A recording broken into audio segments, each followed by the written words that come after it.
हाँ संदीप बोलिए। नमस्कार friends, a very good afternoon to all of you. आप सभी का स्वागत है इष्ट दलीय स्टडी सर्कल के इस वेबिनार में। मैं संदीप शर्मा, कन्वीनर इष्ट दलीय स्टडी सर्कल, आप सभी का स्वागत करता हूं।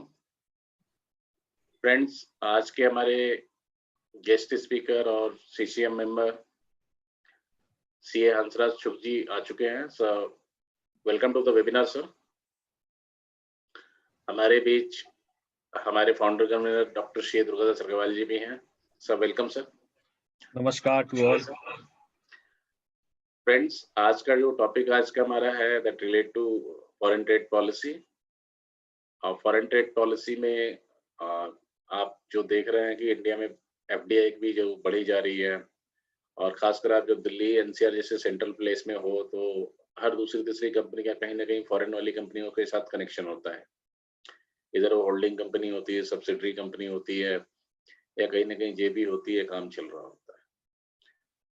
बहुत सारी एफडीआईज भी आती आते रहती है, कोई ईसीबी में डील करता है, कोई एफडीआई में, कोई ओडीआई में डील करता है, और कहीं ना कहीं एक अलग लाइन ऑफ अपॉर्चुनिटीज मेंबर्स के लिए खोलती है ये चीज।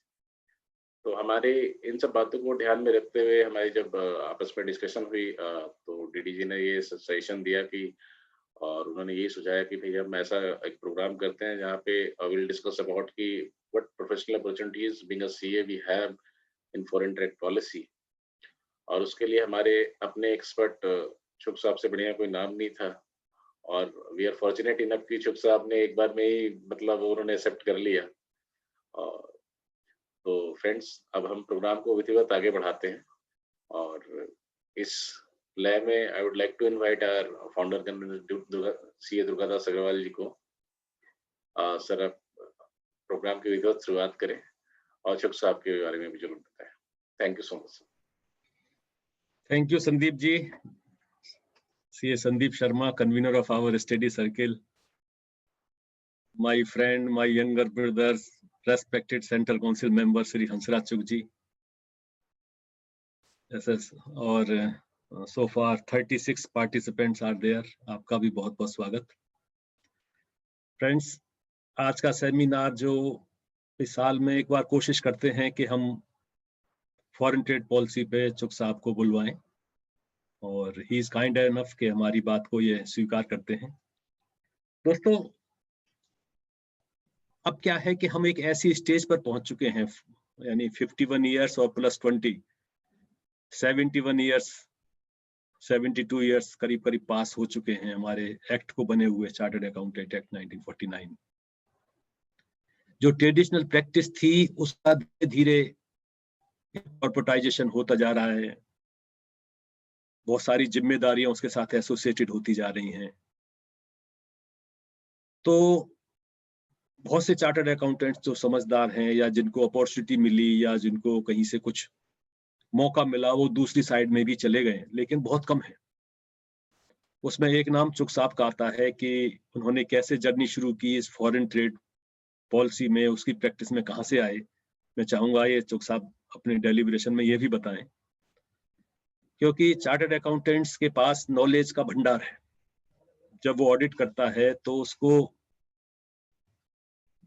कितने सारे एक्ट, चाहे वो लेबर लॉ हो, चाहे वो टैक्सेशन के हो, चाहे वो फेमा हो, चाहे वो कोई भी एक्ट हो जो कॉमर्स को, बिजनेस को अट्रैक्ट करता है, उसकी एक रीजनेबल नॉलेज चार्टर्ड अकाउंटेंट को होती है, और एक अपनी वो नॉलेज से, अपने एक्सपीरियंस से, अपने पुराने रिकॉर्ड्स को देख के अपनी ड्यूटी को डिस्चार्ज करता है।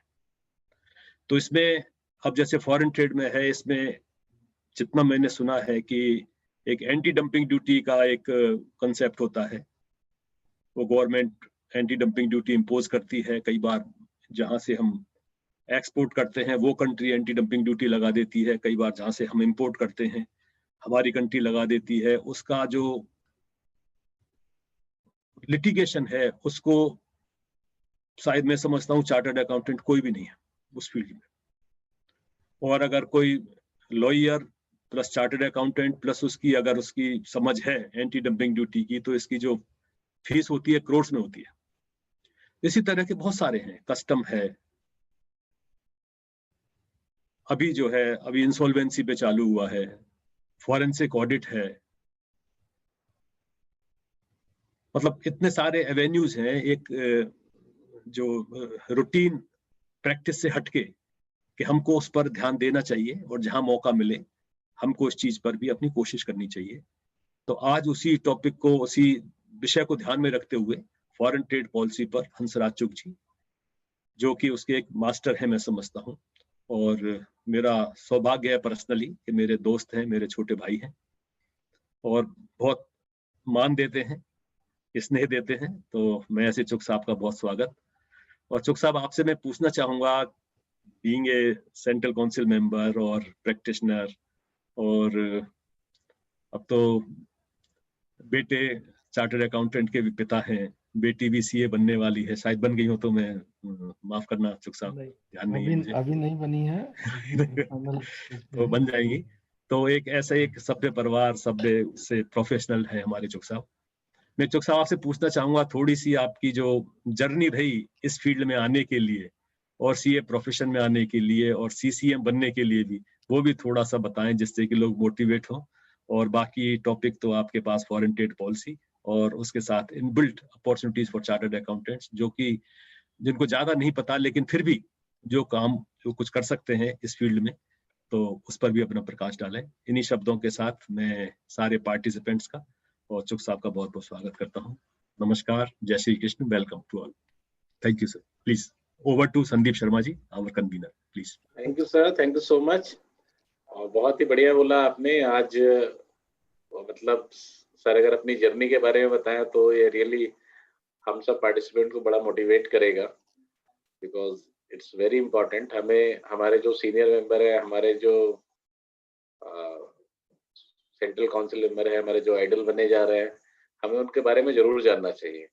हमारे पास कोई वैसी बुकलेट है होती नहीं है या बायोग्राफी होती नहीं है कि हम अपने सीनियर्स के बारे में पढ़ सकें, but yes, as and when जब भी हम इनवाइट करें तो हमें जरूर समझना चाहिए कि उनकी जर्नी कैसे रही through out the life, profession में उन्होंने कैसे चेंज किया अपने आप को, सो दैट हमारे यंग मेंबर या मिडिल मेंबर्स जो इन करियर के बिटवीन में भी हैं, उनको काफी गाइडेंस मिलेगी, काफी मोटिवेशन मिलेगा। सर प्लीज एक जरूर उसके बारे में बताएं थोड़ा सा। हमारी चाइना के साथ भी थोड़ी सी जो अभी फॉरेन ट्रेड वाली जो चल रही है चीजें, तो अभी 2-3 चीजें चल रही थी बीच में, जैसे कि मोबाइल में तो हम we are going to cross China को हम क्रॉस करने वाले मोबाइल मैन्युफैक्चरिंग में, but somewhere there was report in newspaper की कुछ चिप की प्रॉब्लम थी कि जो चिप वाली हम we are not going to exceed and something. तो थोड़ा सा अगर आप उस पर ब्रीफ डालें सो दैट कि वी कम टू नो कि अच्छा हम कहाँ पे हैं, कहाँ पे स्टैंड कर रहे हैं, अपॉर्चुनिटीज कैसे आएगी, किस किस एरिया में आ जाएगी एंड ऑल। तो ज्यादा समय ना लेते हुए सर, अब मैं आपसे रिक्वेस्ट करना चाहूंगा sir, all about your sir, stage is now your sir, over to you sir. Thank you so much sir, thank you. Thank you, Sandeep, for your nice introduction and naturally the thought with which this program is being undertaken by you. And I am very grateful and thankful to my elder brother, Durga Das Agarwal ji.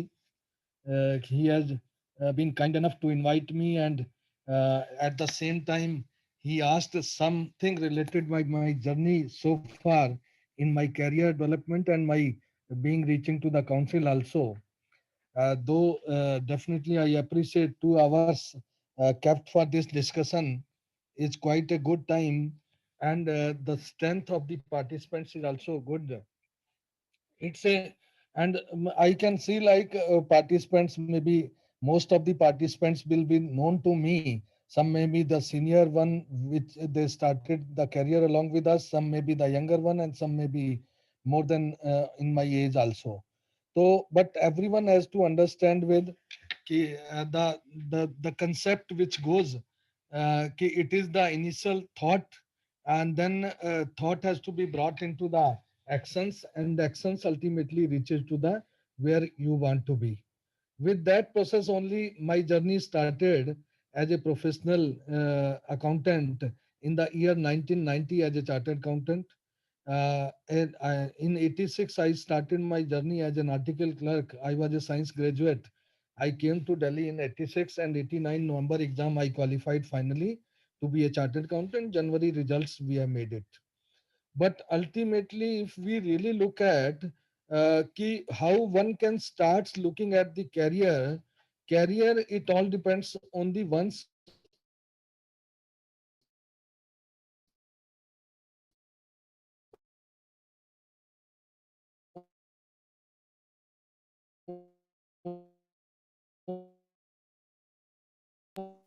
own perception ki where he wants. This profession has changed a lot. Though it has been, we talk about 1980 itself.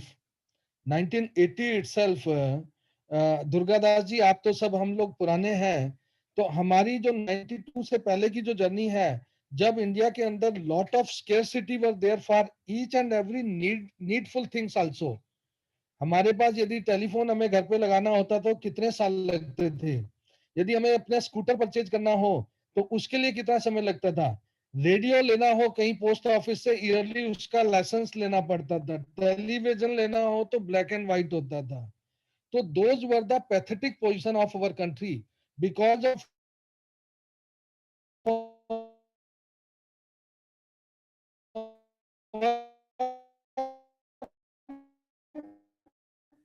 some reason or the other.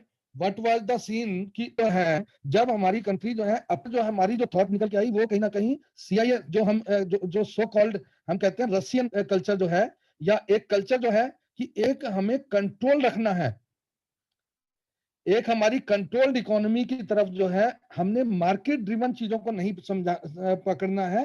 Government अपना control रखना चाहती थी, चाहे वो central government हो चाहे state government हो, वो अपना वर्चस्व दिखाना चाहती थी कि सब चीजें मेरे हिसाब से चलें. जबकि जब 1980 के अंदर 1947 टू 80 की आप हिस्ट्री समझेंगे तो आपको फील देगा कि ये कंट्रोल्ड इकोनॉमी है, आपके विजनरी इकोनॉमी नहीं है, आपकी जो है ओपन इकोनॉमी नहीं है. और ये अनफॉर्चुनेट पार्ट था. जबकि चाइना ने जो है इस चीज को 1980 के अंदर चेंज कर दिया. इंडिया ने जो है उसका इंपैक्ट जो है 91-92 के अंदर आया. तो वाई एंड दैट, वो 10 साल जो हमारा ब्रेक टाइम था, जो हमने लेट प्रोसेस शुरू किया, उसका जो इंपैक्ट है और 50 साल का है और 20-30 साल का है.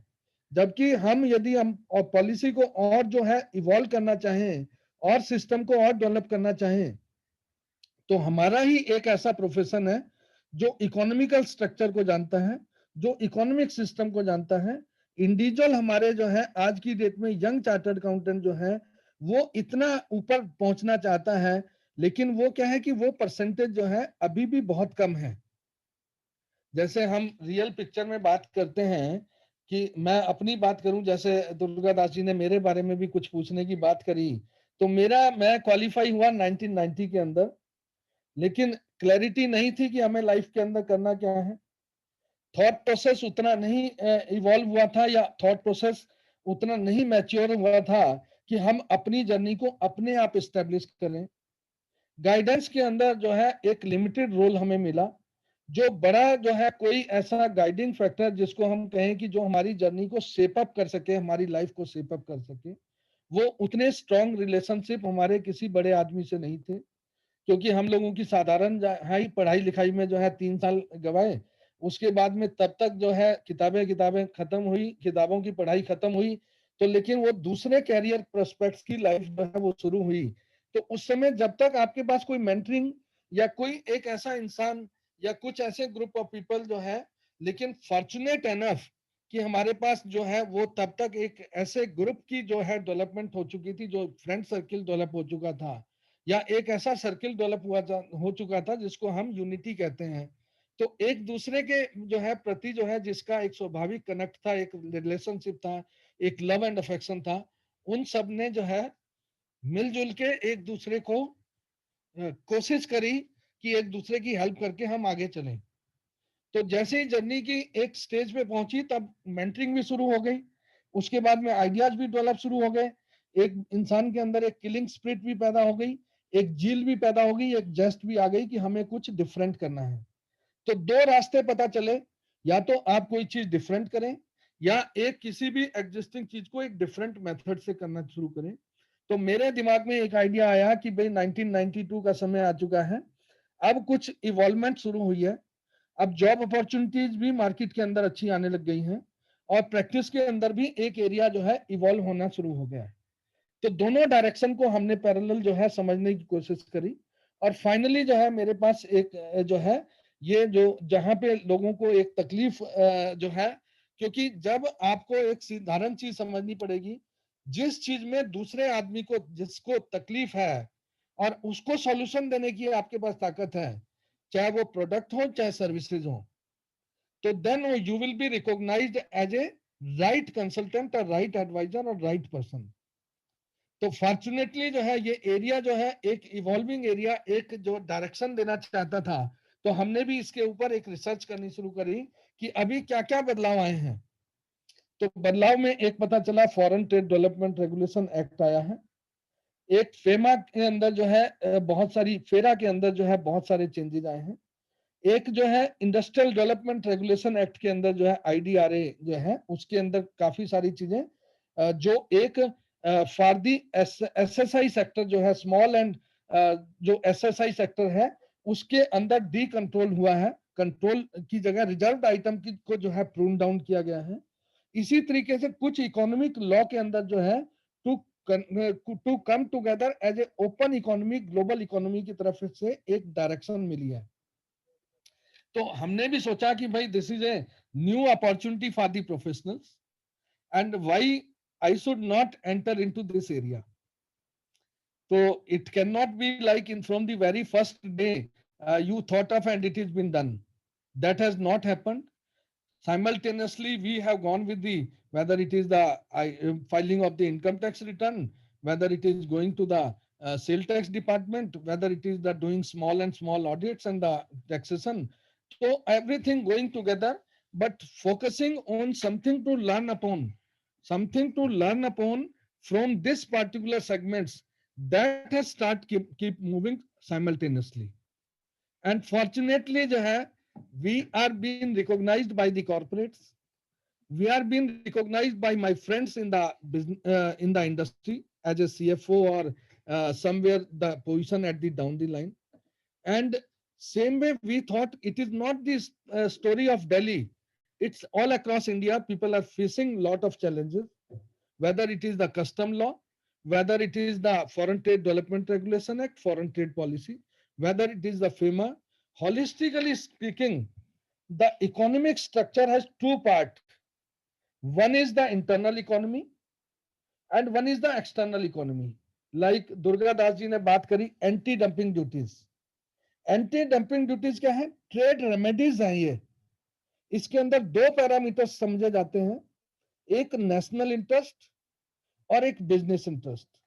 आज मेरा बिजनेस इंटरेस्ट जो है ये है कि मैं सामान इंपोर्ट करके जो है यहाँ पे डंप करके जो है उसको जो है परचेज करूं और सस्ते दाम पे, लेकिन वो क्या इफेक्ट कर रही है? एक पार्टिकुलर इंडस्ट्री को खत्म कर रही है, एक पार्टिकुलर सेगमेंट को खत्म कर रही है। तो which is not allowed under the DGTR mechanism of the country. There are the different law. There is a foreign trade policy under the FTDRA, Foreign Trade Development Regulation Act. But at the same time, there is a tariff and non-tariff barriers are also there. FTAs are also there, give benefit on the mutual recognitions. FEMA is there to control on the as far as the exchange mechanism is concerned, whether it is the imports or the exports.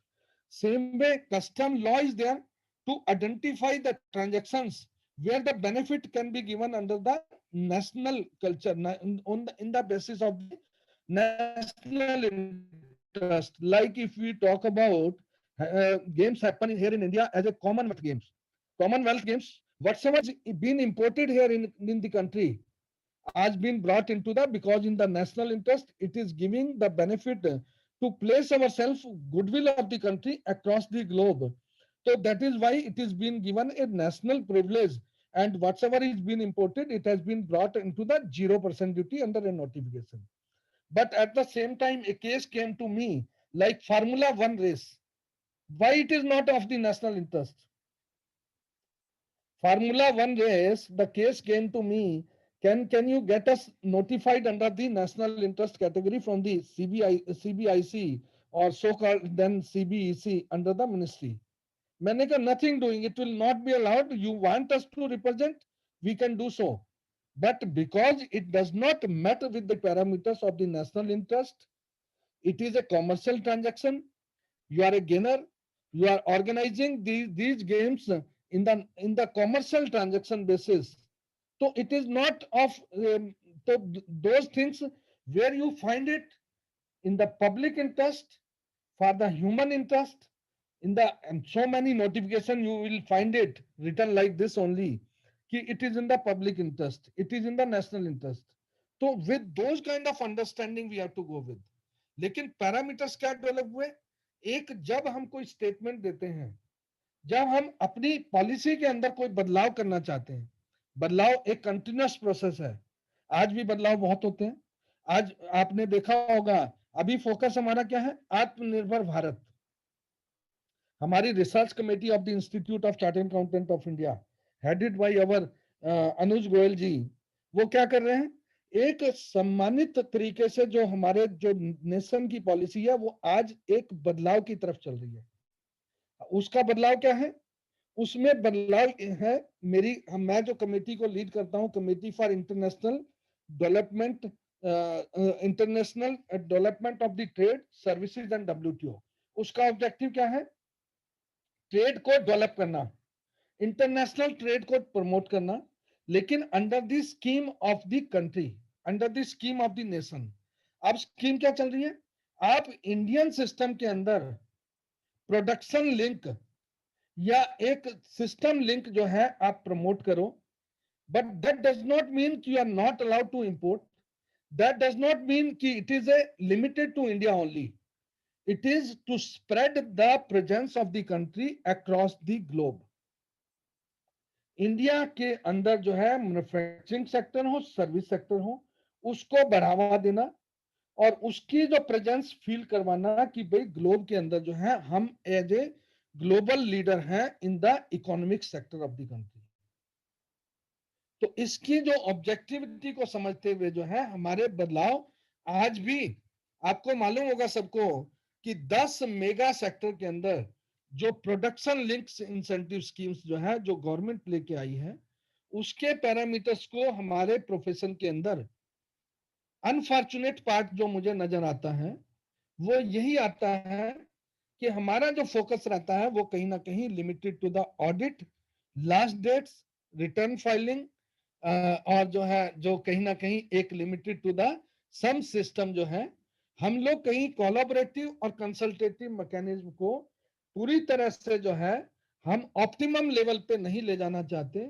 और मैं तो उस समय को भी याद करता हूं, और ये जो सीपी स्टडी सर्किल की जो रोल है और रिस्पॉन्सिबिलिटी है और ये रीजनल काउंसिल और ब्रांचेज के रोल एंड रिस्पॉन्सिबिलिटीज हैं, ये बहुत अच्छी तरह डिफाइन किए गए हैं.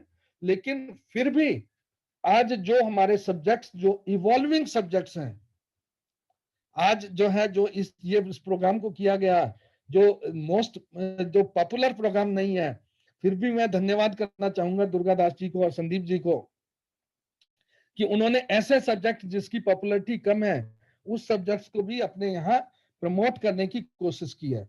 लेकिन हमारी जो अंडरस्टैंडिंग है, हमारे अपॉर्चुनिटीज की जब हम बात करते हैं, चाहे हम foreign trade development regulation act और फॉरेन ट्रेड पॉलिसी की बात करें, हम ये अपना टैरिफ रिलेटेड बात करें, anti dumping duties, safeguard duties की बात करें, फ्री ट्रेड एग्रीमेंट्स की बात करें, कंप्रेहेंसिव ट्रीटीज की बात करें, इकोनॉमिक की अंडरस्टैंडिंग की बात करें, आप हम जो बात करना चाहते हैं जैसे हमारा जीएसटी है, इसमें क्या कंसेप्ट था? इसमें कंसेप्ट था one nation one tax. WTO का क्या कंसेप्ट है? We are a one globe, one, it is a nation concept, we are one. लेकिन अनफॉर्चुनेटली जो है वो कहीं ना कहीं वो जो कंसेप्ट है वो रियल पिक्चर में नहीं आते, क्योंकि डेवलप्ड नेशन है, डेवलपिंग नेशन है, लैंडलॉक कंट्रीज हैं, अंडर डेवलप्ड कंट्रीज हैं, बहुत सारे डिस्पैरिटीज हैं. लेकिन हम इंडिया की बात कर लेते हैं, इंडिया में डेवलप्ड स्टेट है, like Maharashtra. UP is trying their level best to bring out to that very level by way of the different policies, state level policies. Central policies are being supported to the economy, whether it is the service sector, whether it is the economic sector, this manufacturing sector. And fortunately जो है हमारा जो controlled जो system था वो done away with हुआ और धीरे धीरे जो है और डेवलप हो रहा है और ओपन अप हो रहा है. हमारी एग्रो इकोनॉमी से जो है हमने शिफ्ट किया इंडस्ट्रियल इकोनॉमी से जो है हमने शिफ्ट किया to the service sector economy. तो धीरे धीरे जो है हमारी मैच्योरिटी लेवल जो है हमारा पूरा जो सिस्टम है वो एक डायरेक्शन लेवल पे पहुंच रहा है. हमारे कंट्री की वर्किंग को एक डायरेक्शन मिली है और during the last few years definitely जो है आई रियली अंडरस्टैंड कि this thought will be ultimately maturing with and our economy will be turn out to be a $5 trillion economy in very few years in down the line, so that ultimately we realize the game of the real economy, real leading economy for the globe in the time to come, maybe surpass as a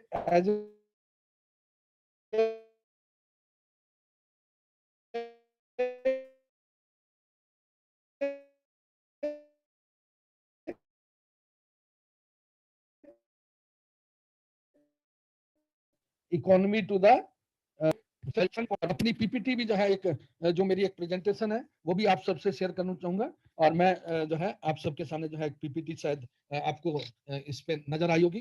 तो मैं आपको बता दूं foreign trade policy का जो origination है ये ऐसा नहीं है कि ट्रेड 1992 के अंदर ही हैपनिंग शुरू हुआ है. ट्रेड हमारे प्री इंडिपेंडेंस भी होता था और जब हम प्री इंडिपेंडेंस से पहले भी आजाद थे उस समय भी होता था. उस समय दुनिया अलग थी. 92 के बाद लाइफ अलग है, लेकिन 92 और 47 के बीच में जो है जो साइकिल बदलाव के आए 47 से जो है 80 तक का जो समय था वो एक डिफरेंट थॉट प्रोसेस से था. उसके अंदर बहुत सारी कमियां थी. 80 के अंदर जो है एक अपने आप में जो है एक बदलाव because of the situation arises.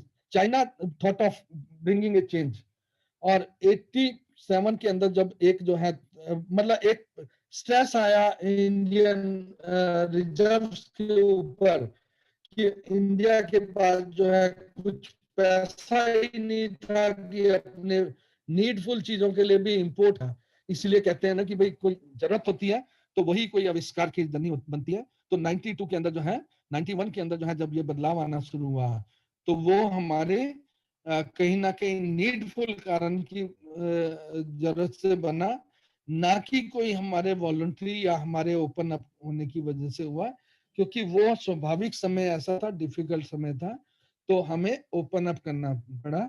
और उस ओपन अप का जो बेनिफिट है हमें तो जो मिला वो मिल ही रहा है, लेकिन हमारी जनरेशन एंड जनरेशन को इसलिए मिलेगा क्योंकि now the globe is one.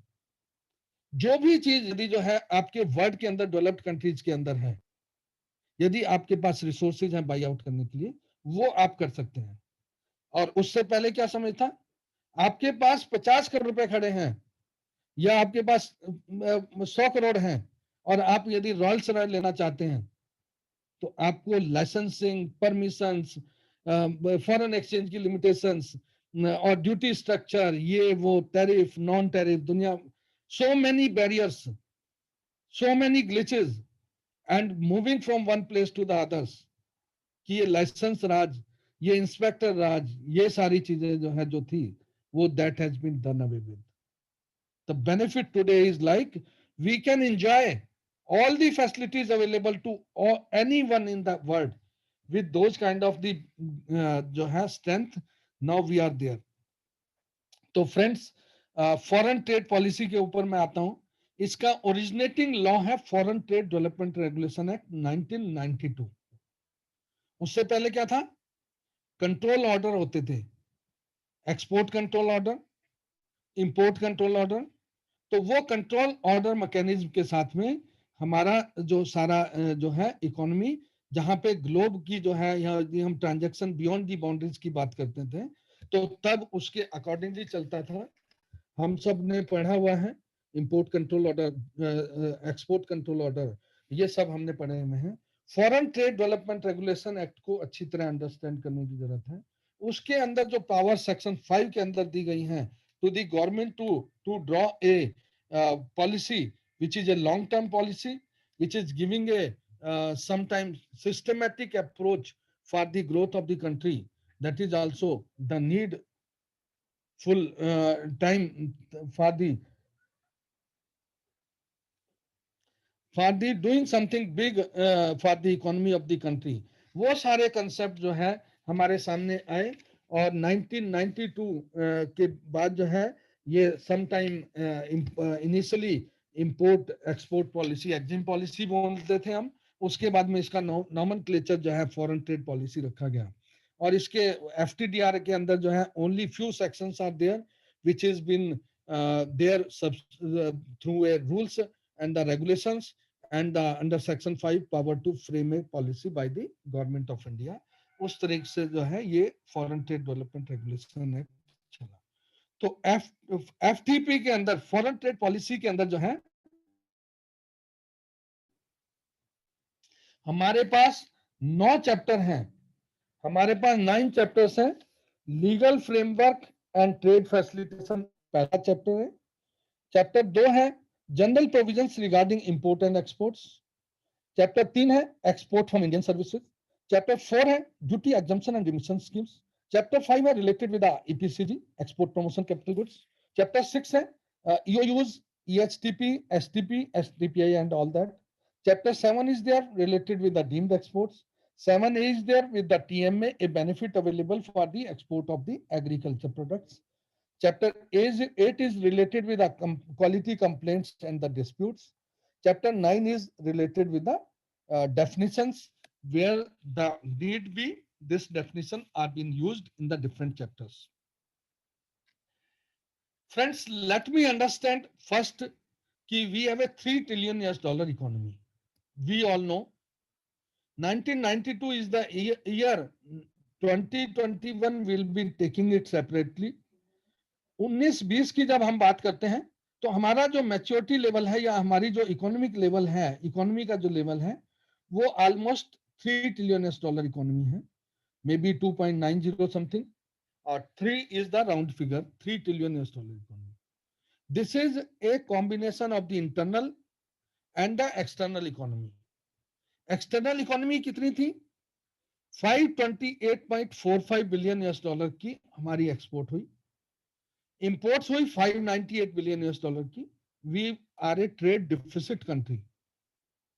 let we all must accept कि we are a trade deficit country because of the reason there are certain necessary items which are not been produced or which are not been available in our country and we are bound to import it.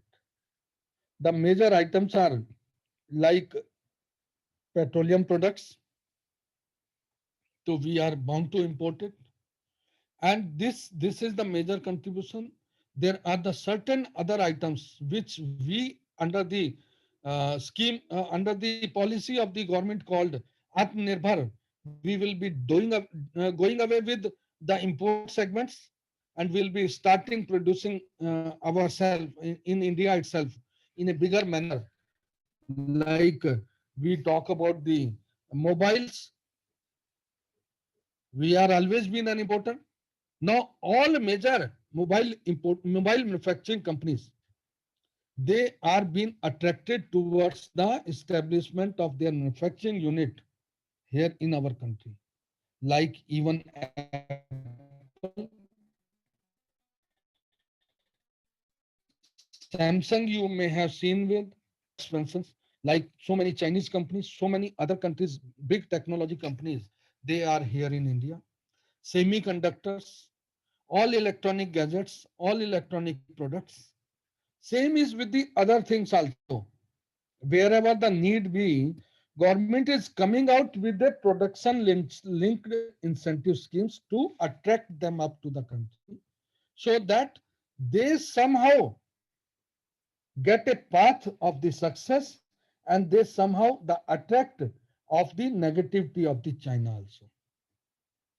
China is being, because of the reason we all know, is not a transparent country. They are not bringing out on the table to the globe whatsoever is being actual position is. So China is a non-transparent country. That is why India is being attracted with. But India needs to understand. India needs to understand with ki whatsoever the glitches and whatsoever the difficulty is there in the business system of the country, whatsoever difficulty is being faced by the entrepreneurs and the industrialists here, they must be taken out from the system so that it encourages that this is the best destination. It's a ease of doing business system, is good taxation policies, policies which is stable for a long, policies which are giving a some kind of the comfort and the security to the entrepreneurs. But we have a culture of the like one the central government, then the different state governments of a different normal, different mindset. Center definitely going looking at the global system, but the state have a different thought process. There is a relationship difference between the center and the states. Here also, why so many states still lying as a unproductive, or we call it as a not maturing to the with the time, and they are still the poor states. Here, if we talk about the all the states and union territory independently,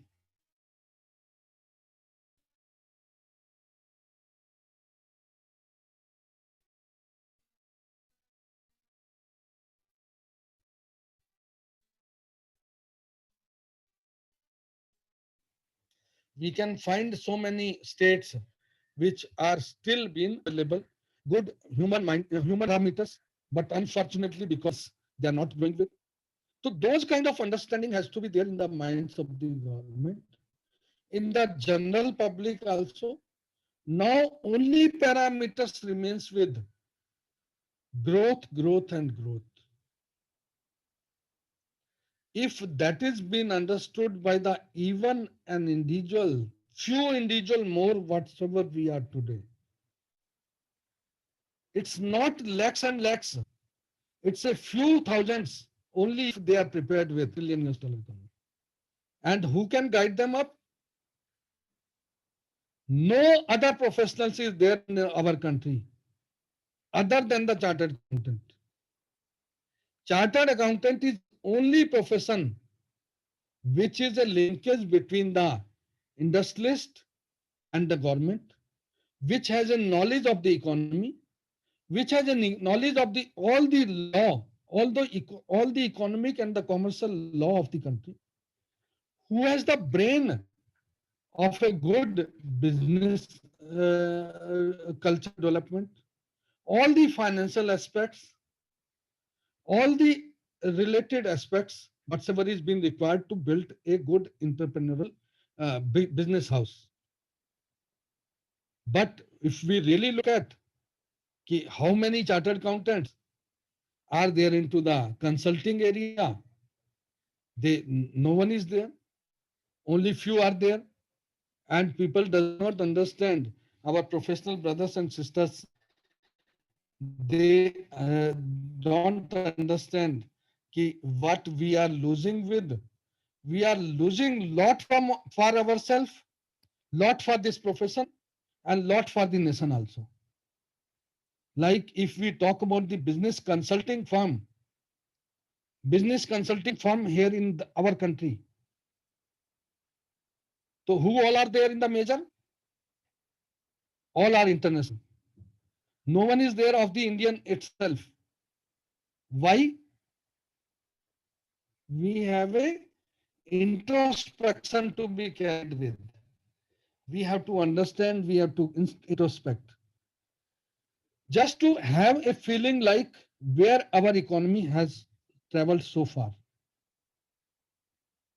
From a system of the Russian culture economy towards the economy of a developed countries, from a controlled economy, structurally speaking, with from a controlled economy to the free economy, market driven economy. And it has to be, but with little controls wherever national interest or the public interest comes on the way. And otherwise, from the product side, from the agriculture economy towards the manufacturing sector, industrial economy, now the service sector economy. Services, we are a trade surplus country. In the year 1920, we are a surplus by 82 billion US dollar. Exports 214 billion US dollar, imports 131 billion US dollar, and net of services we are 82 billion US dollar surplus. Merchandise we are minus. If we talk about the current year, I do have on my screen the figure till the September, though it has been arrived at till November also, but this PPT is not been updated to that extent. So surplus is there. Because of this reason, export is also been impacted, but imports is much impacted, adversely impacted, because that has been benefited to the country, though it is a surplus which is for the time being, maybe it may not stay long. And the services we are already surplus, and this also we are surplus. So friends, now I have shared with each one of you one point to understand with, we have not limiting our knowledge or our structural working in the limited to the audit and the taxation or the accounting side. We have to be a complete business solution provider. Our thought accordingly. We have to understand the system accordingly. We have to look at the growth so far and the journey ahead also, the vision of the government also at the same time.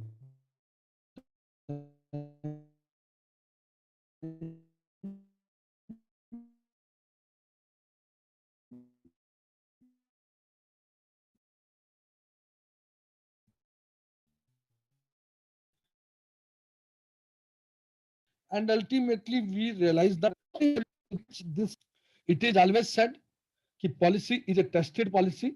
It is for the growth of the country.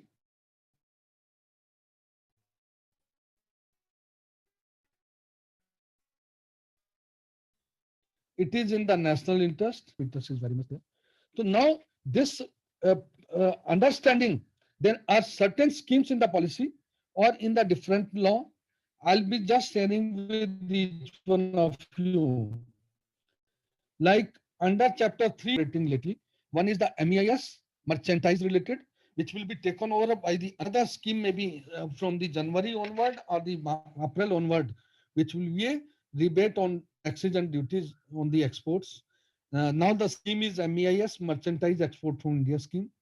Another scheme is SCIS, service export from India scheme, meant for each one of us, for the other service providers also. If we are a provider of services as a professional accountant and rendering the accounting of the taxation services or the management consulting services to the overseas clients, we earn the free convertible currency, net earners are there. So we get the benefit out of it. How much is the benefit, that I'll be elaborating upon. Another scheme is called, under the chapter 4 of the foreign trade policy, is the duty remission and exemption scheme. Naturally, objective remains in the minds of the government. The product has to be exported or the services has to be exported. It is not the taxes and duties, whatsoever is there inside, inbuilt on it, that has not to be exported. Either this has not to be levied, or this has to be refunded back to the exporter community. So with that objective, these schemes are there, which I'll elaborate upon. Then the third scheme is the EPCG, Export Promotion Capital Goods. If you want to import any capital goods, Or if you want to have any capital goods which you can procure locally, which needs to be procured locally, so then what one has to carry with? If you are confirm enough, you are bound to, you are good enough to calculate with, you are going to export the product. So then with a determination or with a commitment, you can buy the goods, buy the capital goods without payment of duty, but with a commitment that you are going to export it to the extent to within a timeline, within a number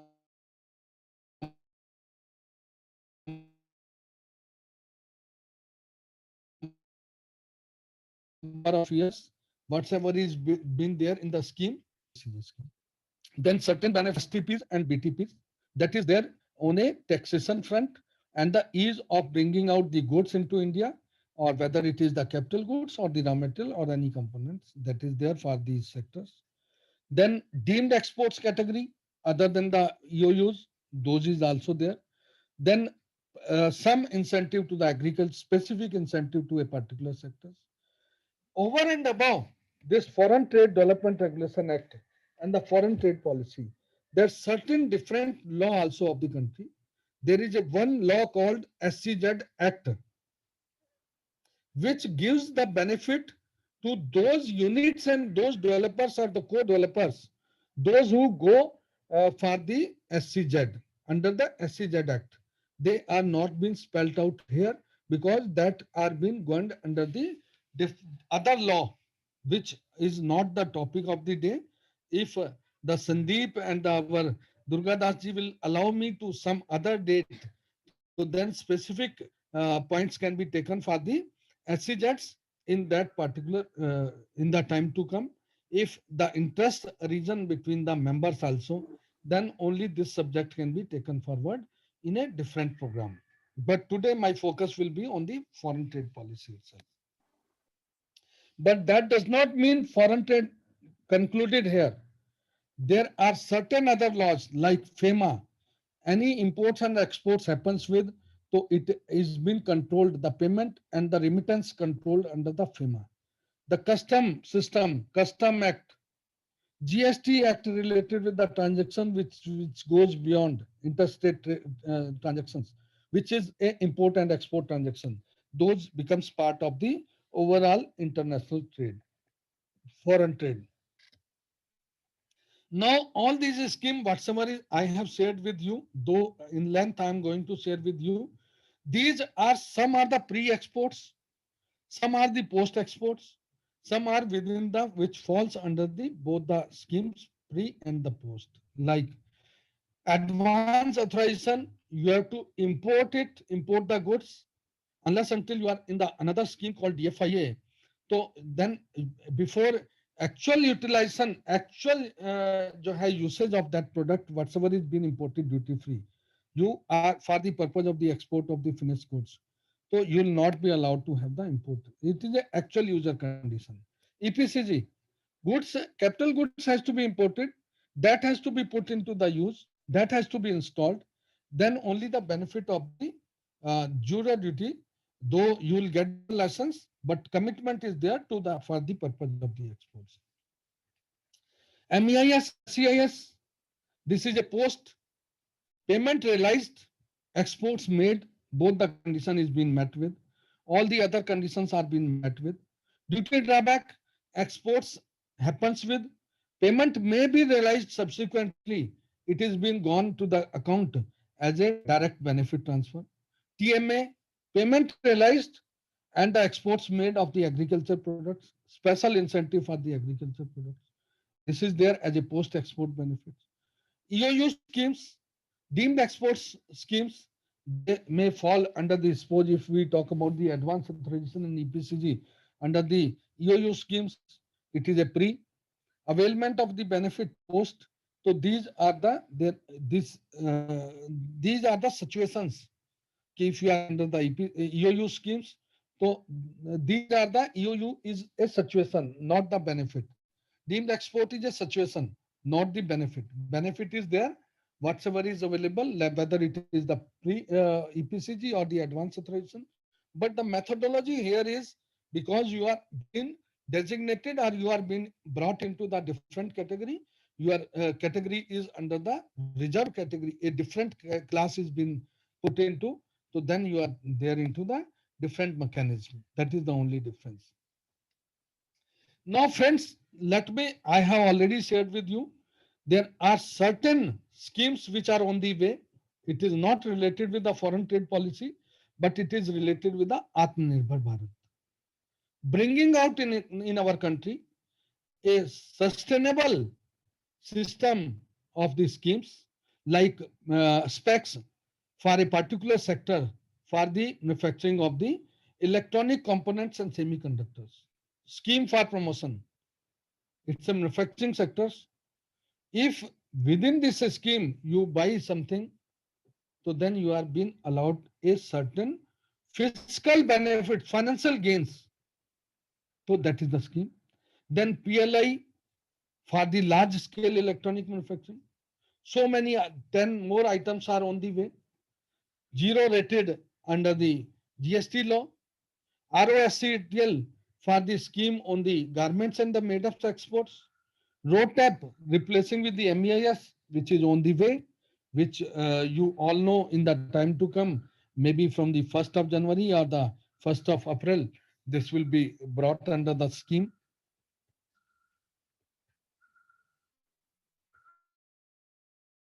So as far as the scheme is concerned, this road tap and all that, I'll be not touching upon. PLI, I'll not be touching upon. Just it was an idea to share with each one of you how you can be jump into these kind of understanding of the different policies, and then one can stand to be a good consultant or the good advisor on this particular subjects, rather than for, limiting ourselves to the audit and the taxation side only. So now, friends, let me reach to each one of you under the scheme of the trade overseas. Overseas trade, as we know, it was before 1992 also, post 1992 also. But here one has to understand with there are three mechanisms. Like today we say, like we are a free economy. That does not mean that we are free. Whatever we want to do with, we can do so. That is not the case. Limitations are there, maybe because of the national interest or the public interest. Something may be restricted by the government. Like there are three categories of, for the purpose of the exports and imports. One is free. You are allowed to import. You are allowed to export. But just take care of the applicable law, applicable rule and regulations, applicable taxability, applicable duties, and then you are allowed to do so. No worry about. Second one is the restricted. Restricted means you are allowed but subject to some preconditions. Your import is allowed, your export is allowed, but it is subject to some preconditions. What all is the condition? Depending on the product you want to import it, product you are going to export it. If it is not in the free list, it is under the restricted category. On the before doing so, before entering into the transaction, you have to complete the restrictions, overcome with the conditions, and ultimately you are allowed. Like you see, like today, government under the Atmanirbhar, so many product, electronic, even buying a TV, it is allowed to the extent it is under the brought under the restricted category for the sake of our internal strength, our industrialization should come out and bring the manufacturing facility here in our country. To the extent of the it is not been produced, they are only been allowed to import it. Even tire sector, tires, which is being produced here in our country,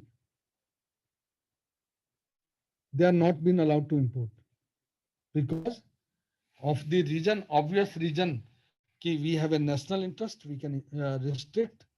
Same way, prohibited items, restricted can be for the time being, maybe for some reasons. For naturally, it cannot be. Time, sometimes some items comes in and it goes. Some items been shifted from the free to the restricted at a different point of time. Sometimes restricted is being taken out from the restricted list and brought onto the free list. So it's a regular process. Notification comes, public notices come, circular comes. It's a normal system under the DGFT also. Do if you really want to be interested into enter into this area of the practice, do visit the website of the dgft.gov.in on a regular basis. Third one is the prohibited. Prohibited means goods, if it is to be exported or imported, if it falls under the prohibited category, so then it in all circumstances, in all the circumstances, it is not been allowed with. Unless until some exemptions may be government level, like in the case of the HCQ in the pandemic time, starting of day of the pandemic, US government requested to the Indian government to send us some HCQ, which was there in the prohibited list. But government through issuing some exemption certificate for a particular export or particular shipment, one shipment or two shipment. It is not, it is being brought under the change in the policy. It is exemption certificate is being issued for a transaction only, not beyond it. That powers always remains with the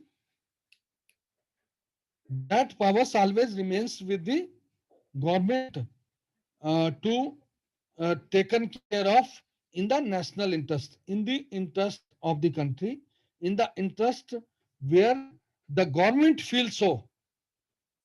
It is for obvious reason, for the reason which is giving us a goodwill of the country. So then they may decide and they may through the office of the DGFT get a notification, get a particular exemption certificate issued for a particular transaction only, for a particular shipment only. So there are three categories, though there are four category only, but only in the exceptional case, like it is through the some trading enterprises like STC, MMTC, PEC, or some these kind of the government controlled organization. This export or import should happen with the under the system. Some are under the quota system also. That is also in the case of the like once this COVID happens or this pandemic situation comes in. So there were certain of items were being brought into the prohibited list. Subsequently, it has been brought into the numbers were restricted. Yes, like even the PPE kit, even the mask or the other these kind of similar kind of things.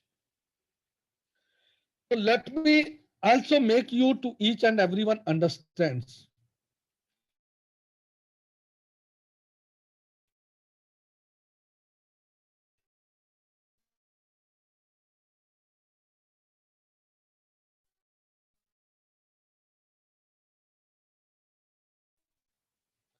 कि all taken force or the import takes place. One must have the importer exporter code number, IEC code. It's a must, not for the individual transaction or the personal transaction. For the commercial or the trade transaction, ICI is required. Though ICI is the same as the PAN number is, but that PAN number has to be registered with the office of the DGFT, dgft.gov.in. dgft.gov.in, where one has to register as a, one can apply as a EIEC and one can register themselves as the importer or the exporter, manufacturer or the service provider or any other things. And there are certain benefits to be availed with or all benefits to be availed with over and above the IEC code. One has to register with the export promotion councils or the export promotion councils or the commodity board or the authorities of the similar nature as been prescribed under the foreign trade policy. So that also, if you want to avail some benefits under the foreign trade policy. Let us also understand what all are the necessity or the mandatory documents for the purpose of the imports and exports. There can be many, but there are certain which is mandatory. Rest all depends on the transactions between the importer or the exporter or the whatsoever they need to have with. They can, as a commercial importer or the exporter, they can within themselves they can understand what documents they need to have, whether the exports has taken place or whether it is the quality or whether it is the quantity verification, pre-shipment, post-shipments, मतलब, जो है, some kind of the certifications. But in all these such circumstances, these are the mandatory documents. In the case of the export of goods, bill of lading, airway bill, lorry receipt, railway receipt, postal receipt, any one like these are nothing beyond a carrier receipt. It is basically a transaction which is happening with the exporter and the carrier. Goods are being transferred, or it is been shipped, or it is been by air or by rail or by railway, by postal or by courier or by other means. It's a those evidence giving like goods have actually been there beyond the custom frontier of the country by the importer or the exporter. Second is the commercial invoice and the packing list. Naturally, in the GST regime, you understand with commercial invoice or tax invoice or the tax paid invoice or the tax input tax credit, whatsoever there are certain, the invoice has to be there accompanied with the packing list, how the goods are being packed with. Then third is the shipping bill, bill of exports, postal bill of exports. This is basically an authentication and evidence that custom officer has undergone, has given an authentication and has understood the transaction of the goods and all that, whether it is on the self-declaration front or the verification front or some for whatsoever the methodology it may be. It's a shipping bill, bill of exports. These are for the three compulsory documents for the purpose of the exports. For the purpose of the imports, bill of same bill of lading, airway bill, because this is a transaction, this is a documents between the carrier and the person who is importing it or the person who has started exporter from the country overseas. So that documents has to be there. Commercial invoice and packing list, same like it is in the case of the exports. Here, shipping bill is being replaced by the bill of entry. It is by way of the nomenclature under the word global system of the, like we talk about the, there are certain terms which are globally to be understood in the same manner as it is being understood by the Indian counterpart or the Russian counterpart or the US or the Bangladesh, even Sri Lanka or these, any country. These are the commercial nature terms under the UCP, Unified Custom Practices, under the FIDI rules. There are certain transactions which is being understood in the same manner it is being understood by the other countries. Now let us understand chapter 1. 1 simply says, chapter 1 comes like it's a origination, the law, legal simple system. It is under the law, brought under the power, and it has been tested also. This is no way going beyond the law. It's a within the parameter. 2 is like it's a general provisions. I have already said. 3, 1 like free restricted and the prohibited, or maybe through the some channelizing agency. And if it has been put into the prohibited category lately, so then where will be the relaxation? If you have already the order and the payment received in advance, there must be a transitional benefits, or there are certain parameters which are general in nature. Those are being elaborated under the chapter 3. Chapter 2. Now chapter 3 is related with, which is of the high importance for each one of us as a professional, to make our clients to understand with, if they are exporting a product or they are exporting a services, so there are certain benefits available for them under the foreign trade policy, whether they are availing it or not availing it, whether they are eligible or not eligible, if they have not done in the past, how they can get in the future, where what they have to do with, how they have to can claim it. Those are there in the chapter 3 of the foreign trade policy. You see, like there are two things to understand with. There is one policy under the FTDR Act. One is the handbook of procedure, where the procedure is being drawn, the benefit available to you, how you can claim the benefit, what all documents required with. There is a checklist. Those kind of things are there in the handbook of procedure. For the export of the goods also and export of the services also. Before 2015 to 2020, it was different. Now it is different. Now see, like there is a policy 15 to 20. Are there? We are there in 2021. So 20 policy, you can with the name you can simply say it is already over, but that is not the case.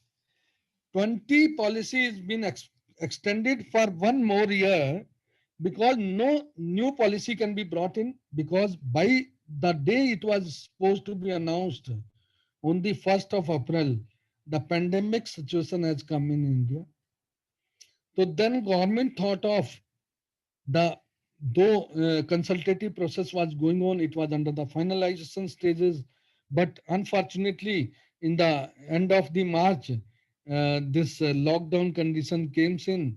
So government on 31st March 2020, they announced the policy will continue, the same policy will continue to be for another 1 year.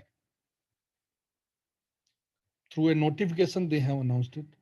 Exception is there, I'll be discussing upon, and some relaxation was also there in the another notification. So because the you see like difficult time, everyone needs a relaxation. We also relaxed, rather than going from the office on a day-to-day basis. We started working from home, and sometime we many days we did not work even, because everyone was in a little bit unsecured environment. So those were the relaxed time also. But now we have to understand with, we are with the full spirit. We are moving towards the $5 trillion US economy. Our sign of the growth has already been started. So now we have to gear up as a professional. Last dates are also been expected is coming soon.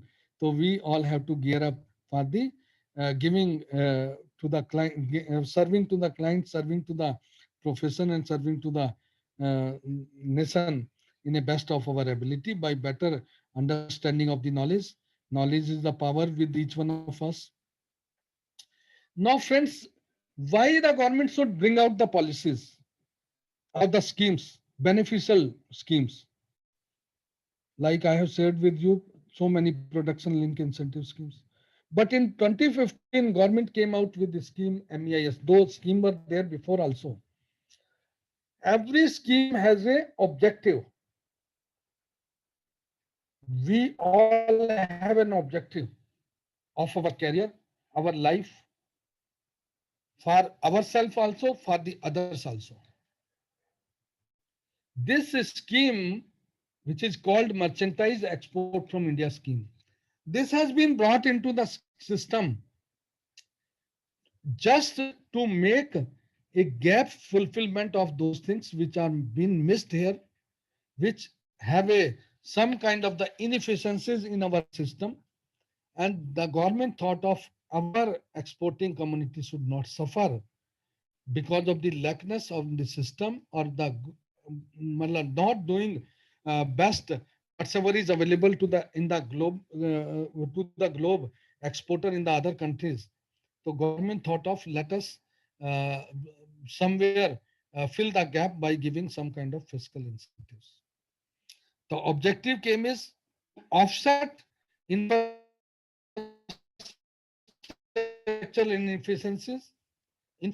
inefficiencies and associated costs involved in the export of the goods products which are produced in India, especially those having the export intensity, high export intensity, employment potential. So these are the of incentive. It varies. It was earlier product along with the being done away with. Now it is the product based only. Earlier there used to be three categories of the country. Globe is been given in the different category. One basically the developed nation, then the thirst countries, then general countries category A, B, C. But that has no relevance now. What is the benefit?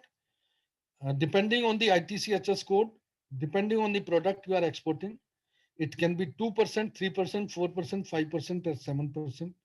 As been listed in an appendix with the foreign trade policy, the rates are being prescribed. You can get the rates on the office of on the site of the dgft.gov.in. You simply give the ITCHS code or the product name. You will get the rate in front of you. Calculation is the FOB value of the exports or the amount realized. If the amount realized is lesser than whatever it is been exported with, so then amount realized will be taken into consideration. Then this when the calculation will automatically comes on the digital portal. Now we all have to understand with no physical intervention.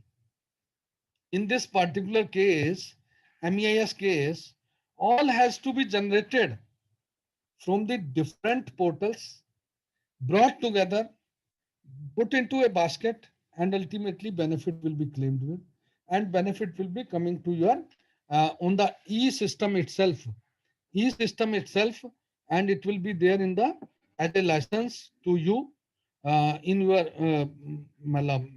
system, and you can print it out, register with the custom department, and benefit will be converted into the rupee terms into the converted into the your encashment, encash the it. That is the simple methodology. DGFT portal is there. You have to log in there with your credentials, pull the shipping bill from the site of the customs, pull the BRC from the site of the your bankers, and match them up. Then all the credentials, if all the parameters are being matched with uh, within the both the offices, and then ultimately DGFT office will give you the benefits in the form of a authorization license. So now license has been there with you. You have to register with the custom department, and custom department will register it, give the benefit to you as a whenever you want to import anything for the payment of the custom duty other than the GST. So then you can claim, or if you want to sell the license on the DGFT portal itself, there is transferability allowed to the another IC code holders. You can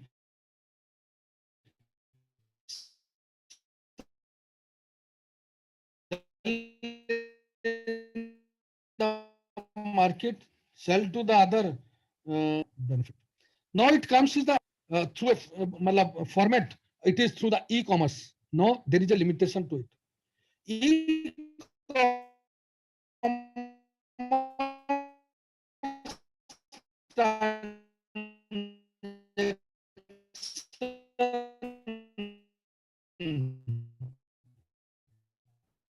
if it goes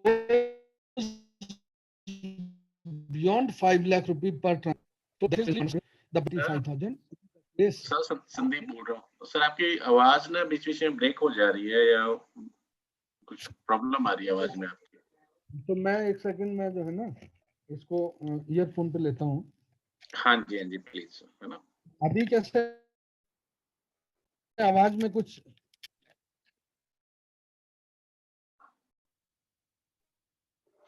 hello,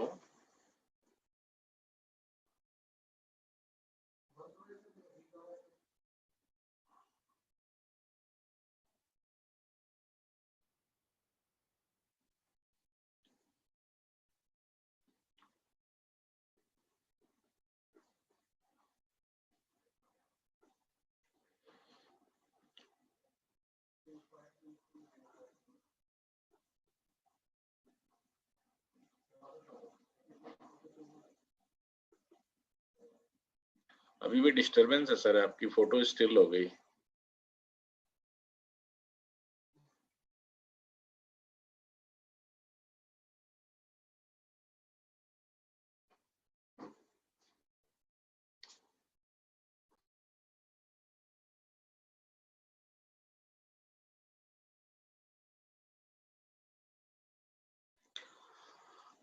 I would like to request all members, please give your feedback as well, because it may be possible कि मेरा ही internet connection गड़बड़ हो।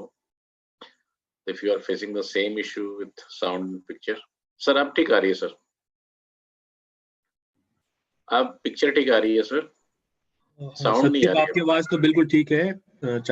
चुक साहब की थोड़ी सी कभी-कभी disturb हो रही थी। अब चुक साहब बोलिए। हाँ जी।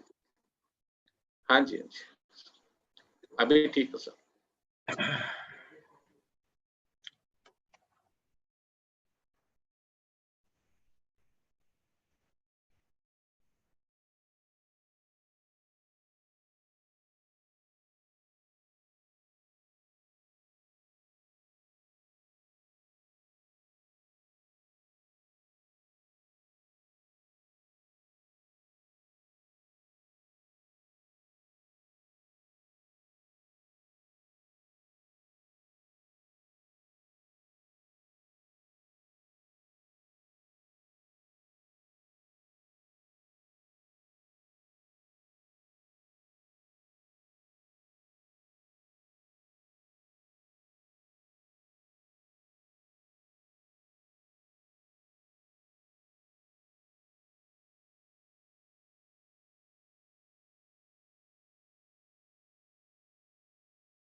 सर आवाज नहीं आ रही है।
सर आवाज नहीं आ रही बिल्कुल।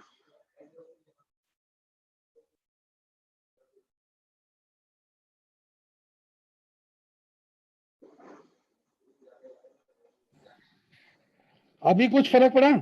हाँ अभी आ रही है सर, अभी आ रही है। अच्छा, ये सेंटेंस बढ़िया है आपका। है अभी जो बोल रहे हैं आप ठीक है।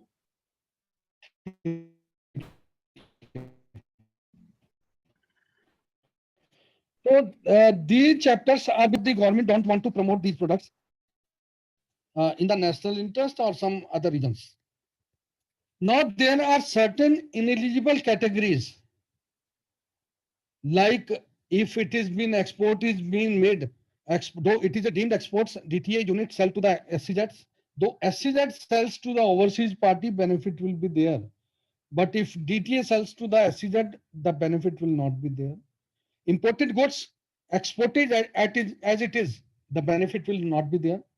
Third country exports, no benefit. Deemed exports, no benefit. SCZ products through the DTA units, no benefits. Export products which are subject to minimum export price at the export duty, no benefits. Export made by the units in the FTWZ, जो free trade warehousing zone है, so benefit is not there. So these were the schemes under the MEIS. Friends, now let us understand one of the best of the schemes for the service providers, service exporters, which I can only share with each one of you. There are so many service exporters, those who are not availing the benefits under the SCIS. It is not only the government, because they want to promote the export encourage the export of the notified services.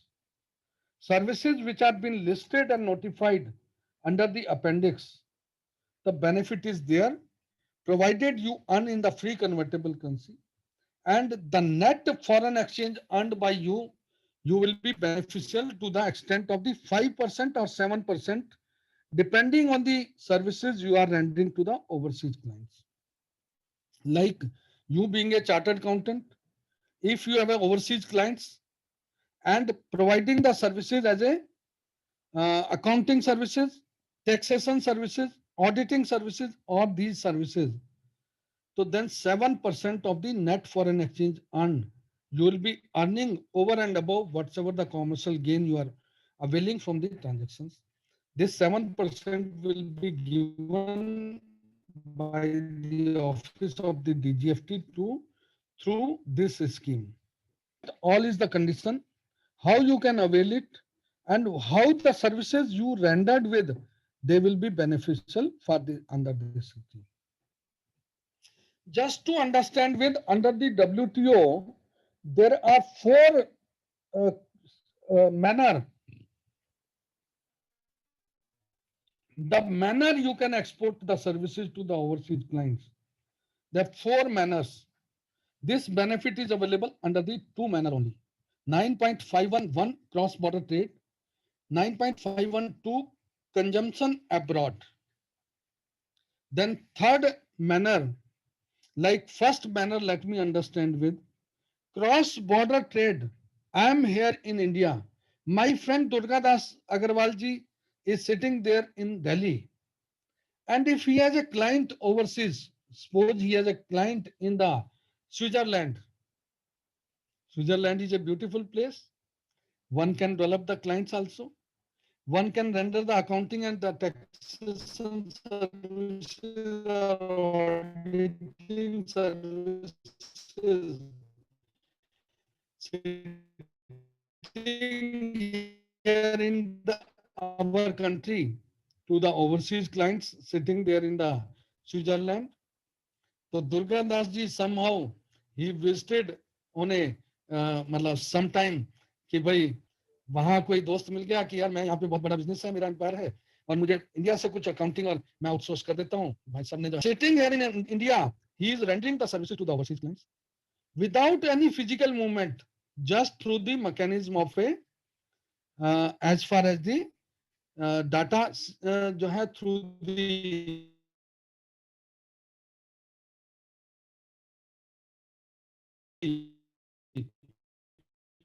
technology, by way of the communication, kind of the interaction, through the, as we understand today, all multinational companies, they have the accounting process outsourcing here in our country. Some are their own, or some are some services are being rendered by the other international companies for their clients overseas. So what is that? That is a cross-border trade. Without the importer or the exporter visiting to them, they are rendering the services for each other. The second one is like consumption abroad. The person, whosoever it is, he can visit you, but the person must be from the overseas. Like whether it is a corporate, whether it is an individual. Like if we talk about a NRI from Punjab of our own region, he visits back to Punjab. He visits to Punjab and he comes on a travel and he enjoyed the services of a hotel. He enjoyed the services of a restaurant. He goes to the different travel destination, spend the money in the free convertible currency through the either through the credit card or through the exchange of the cash or the currency or through the mechanism of the paying the money through the transfer. So that is basically a consumption abroad. The person visiting to the service provider receive the services, pay the money in the free convertible currency. Like someone from the foreign visit to a hospital here in our country, undertake the services of a hospital for the some kind of medication, some surgery. So this is a consumption abroad. The recipient of services must be from India. Just one thing to understand. Just one thing to understand with. Just one thing to understand with. The person whosoever is the recipient of services must be from the overseas.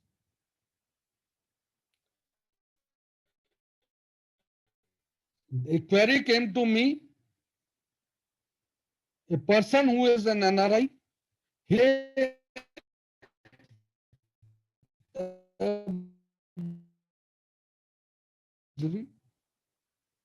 money being received from the overseas, money is being remitted in the free convertible currency to the hospital account.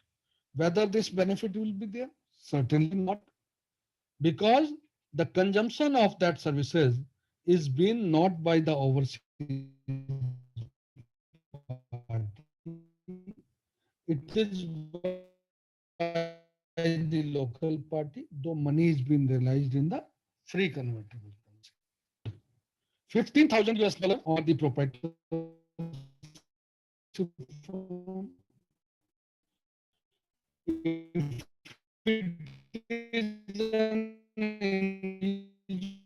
or the proprietorship firm can avail the benefits. No, it comes is you must have the importer code number. IEC code must be there. This is the precondition. While rendering the IEC code.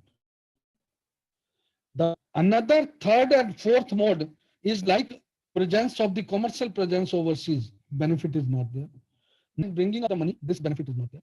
Benefit, how it is been calculated? Only net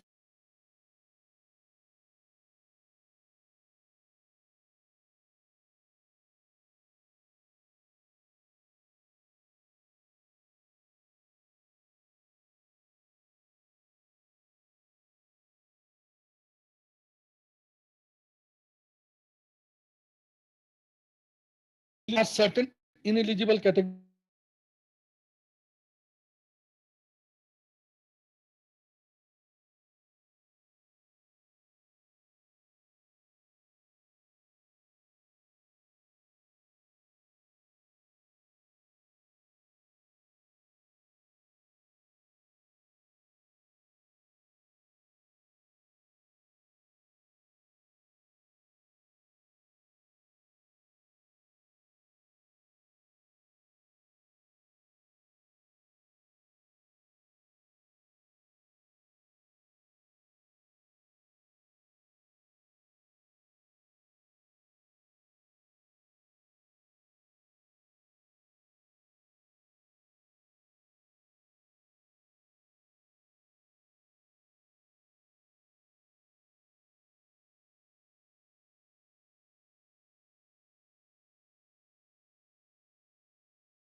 Sandeep ji,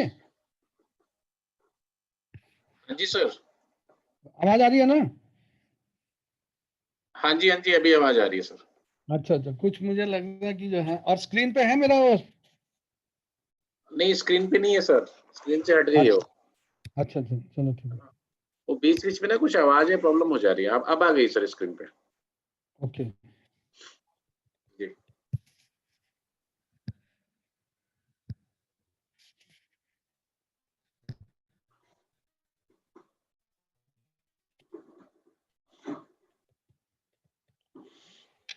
So there are certain ineligible categories which are mainly of the foreign currency bonds, sale of securities, other receivables, payment of services received from the EFC account, ESTP, SCZ, telecom sectors, participation of donations. So these are ineligible categories. So SCIS, the benefit available is 5% or 7%. Depending on the services. I'll share you a list of the services.